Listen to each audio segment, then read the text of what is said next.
तर शैक्षणिक सत्र सुरू होऊन केवळ 10 दिवस झाले असताना शिक्षकांनी आज सामूहिक रजा आंदोलन केलंय। वर्ध्यामध्ये शाळा बंद ठेवल्यात। टीईटी परीक्षेमुळे निर्माण झालेली सेवाविषयक अस्थिरता, संच मान्यता धोरण, बीएलओ नियुक्ती संबंधानं राज्य शासनाच्या दुर्लक्षितपणाच्या निषेधार्थ राज्यातल्या शाळा बंद ठेवून वर्ध्यामध्ये शिक्षक संघटनांनी सामूहिक रजा आंदोलन केलं। वर्ध्यामध्ये छत्रपती शिवाजी महाराज चौक येथून विविध 16 संघटनांनी एकत्र येत मोर्चा काढला। मानव संसाधन निर्माण करणाऱ्या शिक्षकांनी उन्हाळ्यामध्ये जनगणनेचं काम केलं।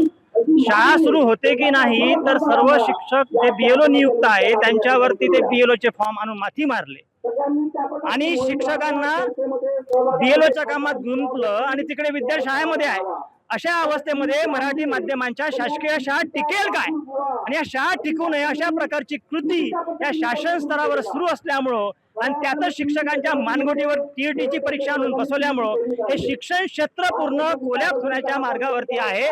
कोणीच सुखी नाही आहे, शिक्षक त्रस्त आहे आणि अशा अवस्थेमध्ये या सगळ्या गोष्टीला त्रासून शाळा वाचल्या पाहिजे, विद्यार्थी शिकले पाहिजे आणि शिक्षकांचं भवितव्य सुरक्षित झालं पाहिजे।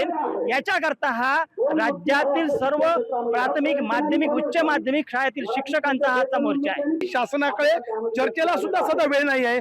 असंवेदनशीलता पराकोटीला पोहोचला आहे। कोणतंही लक्ष शासन देत नाही, म्हणून आज संपूर्ण राज्यामध्ये हा निषेध आंदोलनाच्या माध्यमातून सामूहिक रजा आंदोलन आम्ही करत आहोत। शिक्षकांकडे राष्ट्रीय कर्तव्य म्हणून जनगणना, आपत्ती व्यवस्थापन आणि प्रत्यक्ष निवडणूक एवढीच काम आहे, परंतु याहीपेक्षा शेकडो अशी अशैक्षणिक कामं शिक्षकावर लादली आणि त्यामुळे परिणामी विद्यार्थ्यांचं फार मोठं शैक्षणिक नुकसान होत आहे।